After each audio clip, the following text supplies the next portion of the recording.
Hello विद्यार्थियों, कैसे हैं आप सभी। उम्मीद है आप सभी अच्छे होंगे और अपनी तैयारी भी अच्छी तरीके से ही कर रहे होंगे मेरे चैनल के माध्यम से ही। और अगर मेरे चैनल पर नए जुड़े हैं तो प्लीज़ मेरे चैनल को सब्सक्राइब कर लीजिए। चैनल का नाम है A to Z quick revision, जैसा कि आप स्क्रीन पर के नाम को देख रहे होंगे। और यह जो चैप्टर है पांचवा चैप्टर है, संस्कृत सब्जेक्ट का है। और इसके पहले के अगर वीडियो को आप देखना चाहते हैं, किसी भी सब्जेक्ट का वो वीडियो हो सकता है या संस्कृत का स्पेशल देखना चाहते हैं, और जो अभी पाठ हम पढ़ रहे हैं जिस पाठ का नाम है भारत महिमा, अगर इस पाठ को देखना चाहते हैं शुरू से, क्योंकि इसके पहले वाला कुछ वीडियो हम जो है इसमें बना चुके हैं, जिसका लिंक जो है इस वीडियो के डिस्क्रिप्शन में दिया हुआ है। वहां से जा करके आप शुरू से इस वीडियो को देखिए। उसके बाद अगर इसको आप देखेंगे इस अभी वाले वीडियो को, तो आप उसको बेहतर तरीके से समझ पाएंगे। जैसा कि मालूम मालूम होगा, अगर आप मेरे वीडियो कंटिन्यू देख रहे होंगे तो आपको ये मालूम होगा कि आज जो है हम पढ़ा रहे हैं अगला भाग पढ़ा रहे हैं किस चैप्टर का, भारत महिमा पाठ का। और संस्कृत का जो श्लोक है कुछ इस तरह से है। चलिए जी, लगा हुआ आप श्लोक को आप ध्यान से देखिए और एक एक शब्दों को पढ़ने का प्रयास करिए। और नहीं पढ़ पा रहे हैं तो जो हम जो पढ़ रहे हैं उसको आप ध्यान से सुनिए, शब्द बाय शब्द। अगर पढ़ने आपको आ जाएगा तो मोटे तौर से आप उसका अर्थ भी लगा सकते हैं। और पढ़ने के लिए कुछ नहीं करना, उसको तोड़ तोड़ करके पढ़ना है। पहले पढ़िए, जो श्लोक लगा हुआ है स्क्रीन पर जो लगा हुआ है उसको आप ध्यान से सुनिए। क्या लिखा हुआ है? लिखा हुआ है विशाला अस्मदिया धरा भारतीया सदा सेविता सागरई रम्य रूपा वनई पर्वतई निर्झरई भव्य भूति वहंती रेभी रेसा शुभ चापगा भी। क्या कह रहा है? अब एक बार दोबारा पढ़िए। विशाला अस्मदिया धरा भारतीया, चार गो शब्द है। विशाला तोड़ेंगे अगर हम अलग अलग करें। अब विशाला अस्मदिया धरा भारतीया, कह रहे कि धरा भारतीया मतलब जो भारतीय जो धरा है, जो भारत भूमि है, विशाला मतलब क्या है? विशाल है। नहीं, कह रहा है कि विशाला अस्मदिया धरा भारतीय, जो भारतीय भारत भूमि जो है, जो मातृभूमि है, विशाला मतलब क्या है? विशाल है। सदा सेविता सागरई रम्य रूपा, और सदा सेविता यानी सदा मतलब हमेशा, सेविता मतलब सेवित है, मतलब इनकी सेवा की जाती है। सदा सेविता सागरई मतलब सागरों के द्वारा। नहीं, सदा सेविता सागरई रम्य रूपा, सदा सेविता सागरई रम्य रूपा मतलब हमेशा से, सदा से इनकी जो सेवा की जाती है, किसके द्वारा की जाती है? सागरों के द्वारा की जाती है। समझिएगा बात को। पहले क्या बोला गया? अस्मदिया धरा, विशाला धरा, विशाला अस्मदिया धरा भारतीया सदा सेविता सागरई रम्य रूपा, जो भारत भूमि है जो क्या है? बहुत ही विशाल है, और इसकी सेवा हमेशा सागरों के द्वारा की जाती है। और आगे क्या लिखा हुआ है? वनई पर्वतई निर्झरई, वनों के द्वारा, पर्वतों के द्वारा, झरनों के द्वारा। नहीं, वहंती एवी, और जो सागर, निर्झर मतलब झरना, ये सभी जो प्रवाहित होते हैं, जो बहते हैं, सुबह चापगा भी, ये बहुत बहुत सुंदर लगते हैं। और ये जो पर्वत, वन और निर्झर, ये सभी जो हैं इसकी शोभा को और बढ़ा देते हैं। किसकी शोभा को? भारत भूमि की सुंदरता को और बढ़ा देता है। कौन? पर्वत, झरना, और कौन? पहले हम सागर पढ़े हैं, सागर। नहीं, वही कह रहा कि पर्वतई निर्झरई, भव्य रूप, भव्य मतलब भव्य रूप से जो निर्झर जो प्रवाहित होते हैं, यह हमारी मातृभूमि की, हमारी भारत माँ की शोभा को और बढ़ा देता है ना। अब देखिए इसको श्लोक, जो श्लोक है उसका फाइनल अर्थ हम कैसे बताते हैं, आप इसको लिख सकते हैं। हमारी मातृभूमि अति विशाल है या विशाल है, जिसकी सेवा हमेशा सागरों के द्वारा की जाती है। सिंपल अर्थ इसका है। एक बार फिर से रिवाइज कर देते हैं कि हमारी मातृभूमि विशाल है, जिसकी सेवा हमेशा सागरों के द्वारा की जाती है। अगले भाग का अर्थ क्या होगा? वनों के द्वारा, पर्वतों के द्वारा और झरनों के द्वारा, और विशाल झरनों का प्रवाहित होना, विशाल झरनों का प्रवाहित होना इसकी सुंदरता को क्या करती है? और बढ़ा देती है। क्लियर है? उम्मीद है आप इसको समझ गए होंगे। और इससे क्वेश्चन कैसे बनेगा? बोलेगा भारतीय धारा का, माने भारतीय धारा कैसी है? तो विशाला। क्या बोलेंगे? विशाल। या बोलेगा भारत भूमि कैसी है? तो विशाल है। आगे क्वेश्चन बनाएगा भारत भूमि की सेवा किसके द्वारा की जाती है? तो सागरों के द्वारा। आगे बोलेगा भारत भूमि की सुंदरता को और बढ़ा देता है क्या चीज? जो, तो आंसर क्या करेंगे? भव्य रूप से प्रवाहित झरने। नहीं, जो झरना जो प्रवाहित होता है उसकी सुंदरता को और भी बढ़ा देता है। उम्मीद है इस क्वेश्चन को, इस श्लोक के अर्थ को समझे होंगे और इससे जो भी क्वेश्चन फ्रेम होगा उसको भी आप सॉर्ट आउट कर सकते हैं। चलिए अब आगे देखते हैं। अगला श्लोक है और इस चैप्टर का मतलब भारत महिमा जो पाठ है, इस पाठ का अंतिम ही क्वेश्चन है, अंतिम श्लोक है। श्लोक को लगाइए, एडिटर साहब से बोलेंगे श्लोक को लगाइए आप। चलिए श्लोक लग गया है। श्लोक है जगद गौरवम भारतम शोभनीयम, जगद गौरवम भारतम शोभनीयम सदा अस्माभिरे तथा पूजनीयम भवेद देशभक्ति सर्वे समेषाम जनानाम परादर्श रूपा सदा वर्जनीय। श्लोक को फिर वही बताएंगे। तो श्लोक को देखिए पहले क्या लिखा हुआ?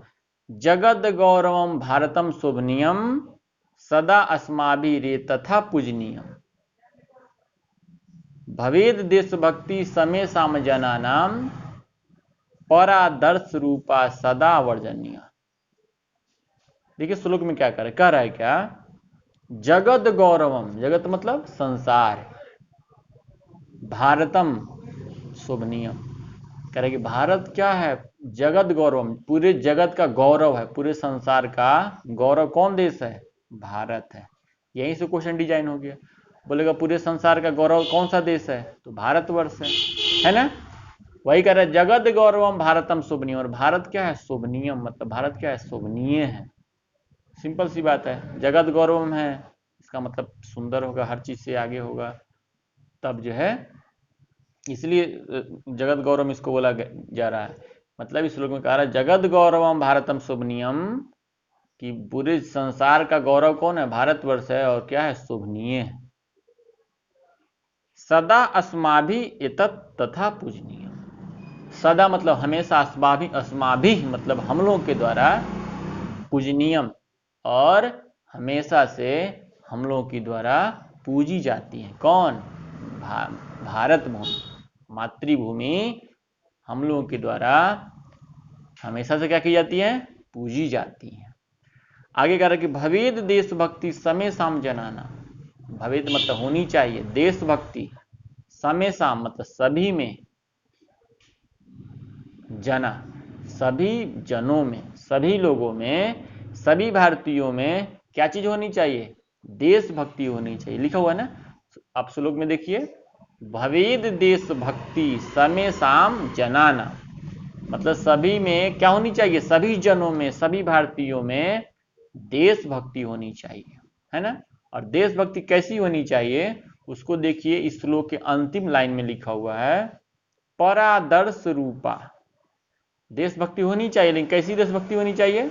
पारदर्शी होना चाहिए देशभक्ति, दिखावा वाला देशभक्ति नहीं होनी चाहिए, है ना?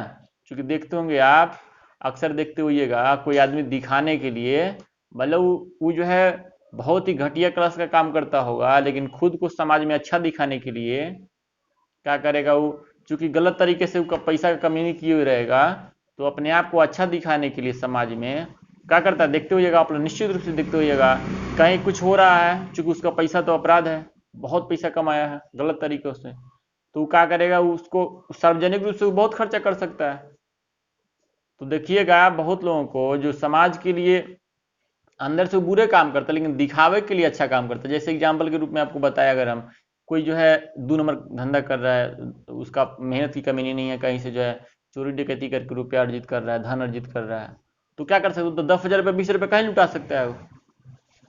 नहीं, जैसे कहीं मंदिर निर्माण होगा तो क्या करेगा वो? 50,000 रुपये दाने कर देगा। इसका मतलब क्या समझे आप? देशभक्ति हो गया? नहीं, देशभक्ति नहीं हुआ वो पारदर्शी देशभक्ति नहीं है, वो दिखावा है, झुठलाता है समाज के लोगों को। नहीं, तो इसमें क्या वही। और दूसरा व्यक्ति जो मेहनत की कमीनी से 6,000 रुपये का महीना कमा रहा है, तो स्वाभाविक सी बात है वो 50,000 रुपये दान में नहीं दे सकता है, क्योंकि उसकी जो कमीनी है ना, वो ओरिजिनल खून पसीना की कमीनी है। नहीं, तो वही कह रहा है क्या कि दोनों में पारदर्शी कौन है? पारदर्शी वही है जो 51 रुपया दे दे, मंदिर में दान कर दे। एग्जाम्पल के रूप में आपको बता रहे हैं हम। तो उसका जो है पारदर्शी देशभक्ति है। उस देश को खराब करने के लिए, देश को डैमेज करने के लिए उसका कोई एक्टिविटी नहीं है।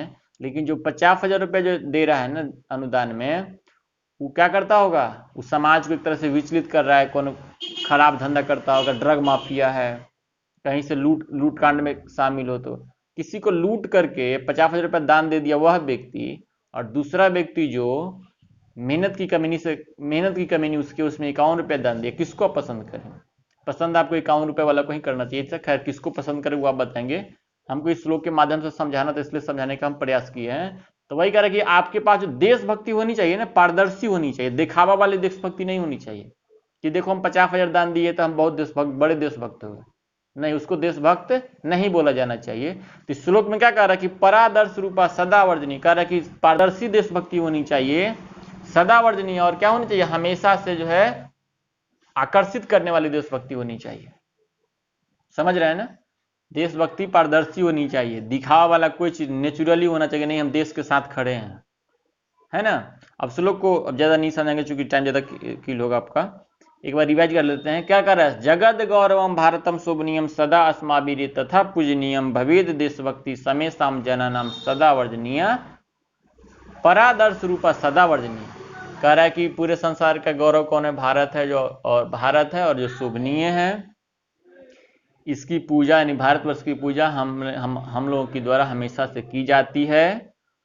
और हम लोगों में, सभी भारतीयों में देशभक्ति की, पारदर्शी देशभक्ति की भावना होनी चाहिए, जो सभी को क्या करे? आकर्षित करे। क्लियर है? अगर इसके अर्थ को अगर एक दो बार रिवाइज करके देख लेंगे, फिर आसानी से आप इसको समझ जाएंगे। ठीक है, तो इस तरह से आपका ये चैप्टर खत्म हुआ, जिस चैप्टर का नाम था भारत महिमा। और चूंकि भारत महिमा का हम पूरा डिटेल्स बताए हैं, तो इसमें बहुत सारा ऑब्जेक्टिव क्वेश्चन फ्रेम होगा, जिसको हम आपको एग्जाम्पल के रूप में बता देते हैं।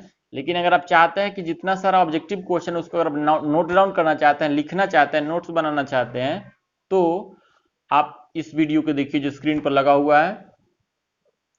ये जो वीडियो है, इसमें इस चैप्टर से संबंधित जितने सारे ऑब्जेक्टिव क्वेश्चन है, सारा का ऑब्जेक्टिव क्वेश्चन जो है इस वीडियो में दिया हुआ है। तो अगर आप चाहते हैं उसको नोट करें तो इस वीडियो को आप देखिए। और इससे एक भी फायदा हुआ कि अगर आप इसको पढ़ लेते हैं तो फिर आपको मतलब प्रैक्टिस करने के लिए इस वीडियो वाले सेट को जरूर बनाइए आप, ताकि उसमें पूरा ऑब्जेक्टिव क्वेश्चन एक बार पहले उसको आप ये जो पार्ट है भारत में के पूरे पार्ट को, पूरे सेक्शन को पहले देख लीजिए पूरी तरह से। उसके बाद अपने जानकारी को चेकआउट करने के लिए ये जो स्क्रीन पर जो वीडियो लगा हुआ है, इस वीडियो को आप देखिए, ताकि आप समझ पाए कि आपका जो दिमाग का जो मेमोरी है कितना पावर का है।